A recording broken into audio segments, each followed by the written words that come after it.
સંધાન all Gujarat integrated classroom સેટેલાઇટના માધ્યમથી જોડતી કડી એટલે સંધાન।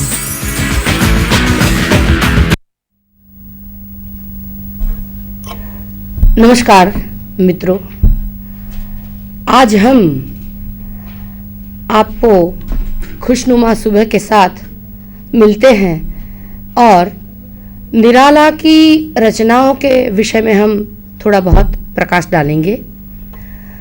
महाकवि निराला की 3 रचनाओं के विषय में हम बात करने जा रहे हैं। एक है सरोज स्मृति, दूसरी है तुलसीदास और तीसरी है कुकुरमुत्ता। किसी भी रचनाकार के विषय में जब उनकी रचनाओं के बारे में जानकारी प्राप्त करनी हो तो उनका युगीन परिवेश बहुत ही महत्वपूर्ण रहता है।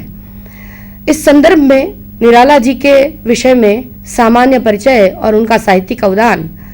जन्म उनका बंगाल के मेदिनीपुर जिले महिषादल गांव में हुआ सन 1868 में, मृत्यु 1961 में हुई। साहित्यिक प्रदान के संदर्भ में जूही की कली, जिनकी सबसे प्रथम रचना 1916 में हुई, काव्य ग्रंथ जो उनके प्रकाशित हैं और चर्चित हैं, परिमल, गीतिका, अनामिका, अणिमा, बेला, नए पत्ते, अर्चना, आराधना, गीत गुंज, सांध्य का कली।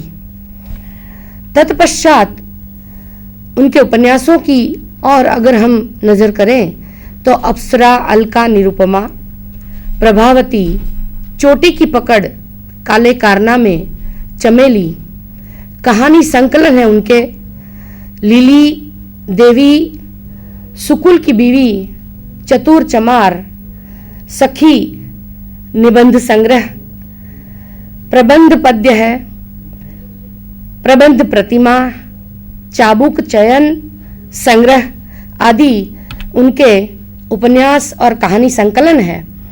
रेखा चित्र कुल्ली भाट, बिल्लेसुर बकरीहा, देवी और आलोचना में उनका बहुत बड़ा प्रदान है। रविंद्र कविता कानन, पंत और पल्लव निबंध।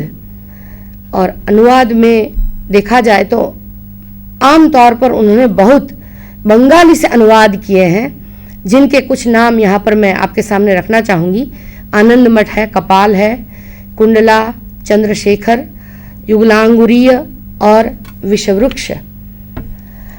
तो ये एक हमने परिचय लिया। सरोज स्मृति के विषय में रेणुका जी आप थोड़ी बात करेंगे। हाँ नैना जी, मैं सरोज स्मृति मेरी प्रिय रचना है। सरोज स्मृति निराला जी का एक शोक गीत है।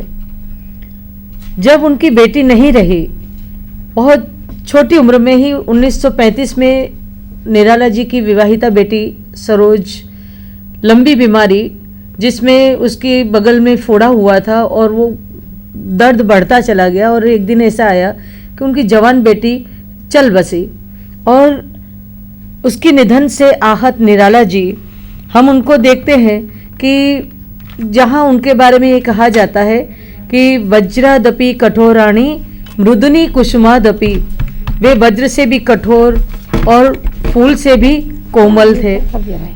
बेटी के पीड़ा में, बेटी की निधन की पीड़ा में वे इतने पीड़ित हुए कि 9 अक्टूबर 1935 के दिन उन्होंने बेटी के लिए सरोज स्मृति काव्य की रचना की। सरोज स्मृति काव्य एक लंबी कविता है। लंबी कविता के विषय में अंग्रेज कवि W.B. येट्स ने लिखा है कि जब हम अपने से बाहर संघर्ष करते हैं तो कथा साहित्य की सृष्टि होती है, और अपने आप से लड़ते हैं तो गीत काव्य की सृष्टि होती है। लेकिन एक तीसरी स्थिति भी होती है, जब हम अपने आप से लड़ते हुए बाहरी स्थिति से भी लड़ने की कोशिश करते हैं और एक विशेष प्रकार की लंबी कविताएं पैदा होती हैं। सरोज स्मृति में निराला जी का आंतरिक और बाह्य संघर्ष उभर कर आया है। इसीलिए सरोज स्मृति निराला की आत्मकथात्मक कविता है। निराला की पत्नी मनोहरा देवी इन्फ्लुएंजा में अपने मायके में ही चल बसी थी। निराला का 3 वर्ष का बेटा रामकृष्ण और 1 वर्ष की बेटी सरोज ननिहाल में ही पलकर बड़े हुए। सरोज स्मृति कविता में कवि ने अपनी बेटी सरोज के निधन पर शोक व्यक्त किया है। उन्होंने सरोज को गीते कहकर संबोधित किया है। श्रीमद् भगवत गीता के 18 अध्याय हैं। बेटी सरोज भी जीवन के पवित्र 18 वर्ष जीकर श्रावण शुक्ल प्रतिपदा के दिन इस दुनिया से चल बसी। सरोज स्मृति में केवल सरोज की स्मृति नहीं है, किंतु कवि के विषम जीवन की स्मृति भी है। एक तरह से देखें तो सरोज स्मृति निराला जी की विविध स्मृतियों का एक भंडार है। निराला ने बेटी की मृत्यु को आध्यात्मिक महत्व प्रदान किया है। निराला ने एक नवीन विचारधारा प्रस्तुत की। जिस समय में बेटी का जन्म परिवार के लिए दुख का कारण होता था, उस समय में निराला ने बेटी को पिता के उद्धारक के रूप में बताया है। उन्होंने लिखा कि बेटी तो मुझे छोड़कर इसलिए लगता है चली गई कि तुझे लगता था कि जब पिता करेंगे मार्ग पार, जब पिता करेंगे मार्ग पार यह अक्षम अति, तब मैं सक्षम तारूंगी कर ग्रह दुस्तरतम। विषादग्रस्त निराला आत्मग्लानि से पीड़ित हैं। वे कहते हैं, धन्य में पिता निरर्थक था, कुछ भी तेरे हित कर न सका। उन्हें दुख है कि वे बेटी को शुचिते पहनाकर चिनांशुक मैं तुझे रेशमी वस्त्र भी नहीं पहना पाया, रख सका न तुझे अतः दधिमुख मैं तुझे दूध और दही नहीं खिला पाया। निराला यदि चाहते तो अनर्थ से धन कमा सकते थे, लेकिन उन्होंने कभी भी अनर्थ से धन कमाना नहीं चाहा।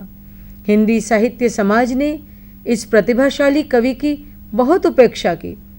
जीवन संग्राम में शत शत घात सहन किए उन्होंने। निराला जी ने अपनी बेटी की बाल क्रीड़ा का चित्रण भी बखूबी किया है, बेटी के यौवन का चित्रण भी किया है। और जब वो ऐसा करते हैं तब हमें ऐसा लगता है कि वो पिता मिटकर एक कवि बन जाते हैं और विविध लीलाओं का चित्रण करते हैं। सरोज स्मृति में निराला ने अपने भाग्य को भी चुनौती दी है। उनकी कुंडली में 2 विवाह लिखे थे, किंतु अपनी कुंडली उन्होंने अपनी नन्ही बिटिया के हाथ में देकर कहा, ए लो खेलो। और बच्ची के हाथ में उन्होंने अपने भाग्य के टुकड़े टुकड़े करवा दिए। निराला ने रूढ़ियों और परंपराओं पर भी कुठाराघात किया है। वे कान्यकुब्ज ब्राह्मण थे। कान्यकुब्ज ब्राह्मणों में दहेज का प्रचलन था।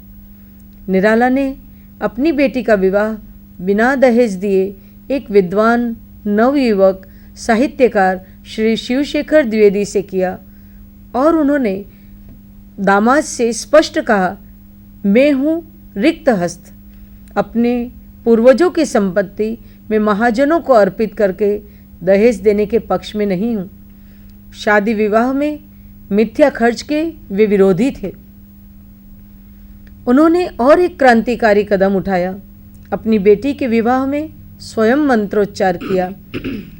और उन्होंने लिखा है अपनी कविता में कि माँ की कुल शिक्षा मैंने दी, पुष्प सेज तेरी स्वयं रची।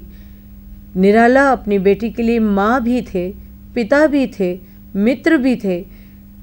काव्य के अंत में कवि ने इस बात का संकेत किया है कि सरोज जिस नानी की गोद में खिली पली, उसी गोद में उसने अपने द्रग मूंद लिए।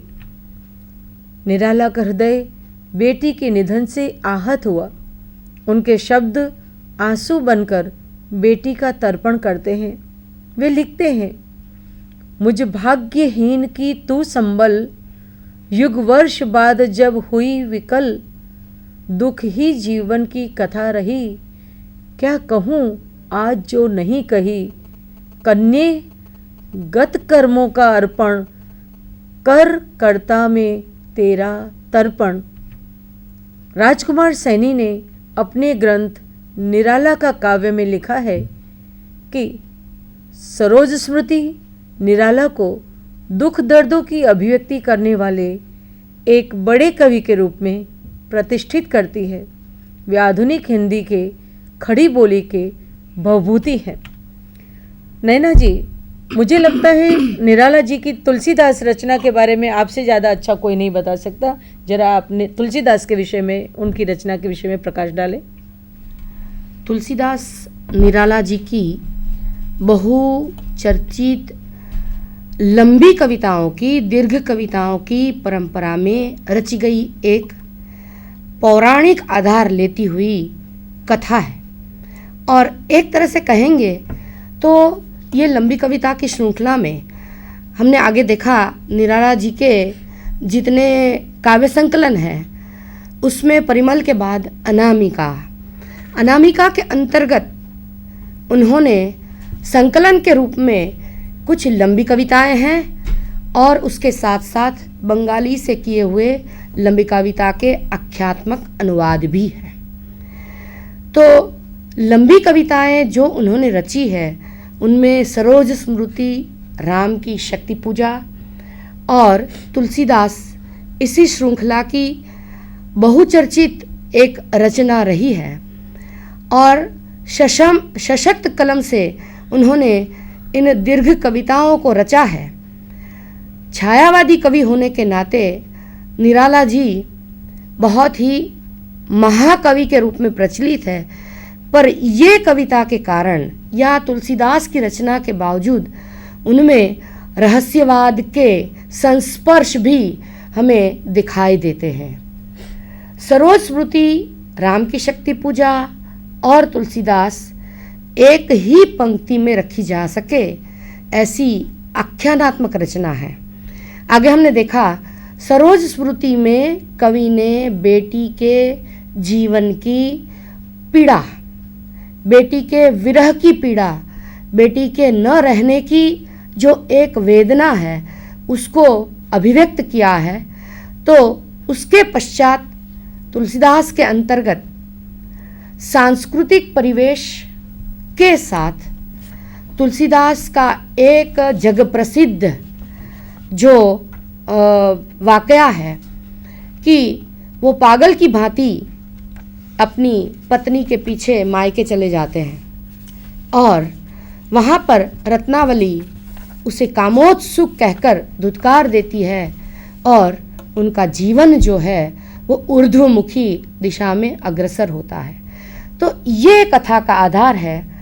ये दीर्घ कविता खंड काव्य के रूप में आज प्रसिद्ध है। तुलसीदास में 100 छंद हैं और तुलसीदास के मनोजगत का, मनोविज्ञान का उद्घाटन ये कविता करती है। इस रचना का मूल आधार, जैसा मैंने अभी अभी बताया, पौराणिक आख्यान है।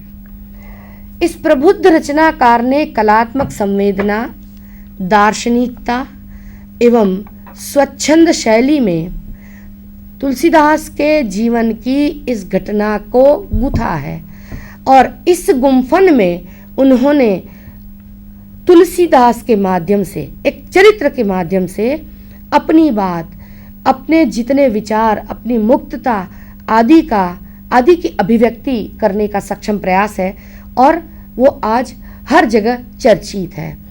तुलसीदास की कथा आख्यानात्मक पद्य है और छंद भी एक ही है। 100 छंद में लिखी है, 100 पद्य में, पद्य बंध में, लेकिन 100 पद्य बंधों में छंद उनका एक ही रहता है। तो ये तुलसीदास की कथा 3 विभागों में विभाजित है।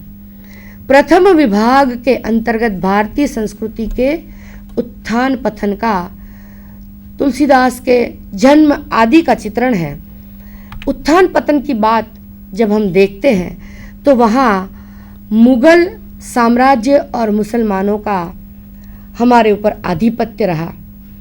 देसी राजाओं में विखवाद करके वो लोग ने एक सूत्र राज्य करके हमारी प्रजा को पीड़ित, शूणों, हक्कों आदि का, मुसलमानों का, मुगलों का राज्य रहा, जिसके परिणाम स्वरूप हमारी प्रजा पीड़ित रही। द्वितीय विभाग के अंतर्गत तुलसीदास जी को प्रकृति के द्वारा देश को ज्ञानदान देने की प्रेरणा मिलना तथा उसकी पत्नी के प्रति आसक्ति का चित्रण मिलता है। वो इस प्रकार है कि तुलसीदास जी अपने मित्रों के साथ वन भ्रमण, उपवन में विचरण के लिए प्रकृति की निश्रा में गए। वहाँ पर उन्होंने देखा कि प्रकृति इतनी अच्छी तरह से हमारे ऊपर हावी हो रही है, हमारे ऊपर प्रभाव डाल रही है, और वो सुख, वो प्रकृति का आनंद उन्हें चिंतन की ओर प्रेरित करता है। और अपने इस चिंतन के माध्यम से उन्होंने सोचा कि आज जो संक्रमणकालीन स्थिति पूरे देश की है, उस देश को जगाने के लिए अध्यात्म की ओर भी हमें जाना पड़ेगा। वो आज इसलिए प्रासंगिक है ये रचना, क्योंकि आज भी हम आतंकवाद से पीड़ित हैं। हर तरह से चारों ओर लोग अपनी मुट्ठी में अपनी जान को लेकर दौड़ रहा है। तो वो स्थिति तत्कालीन तुलसीदास की रचना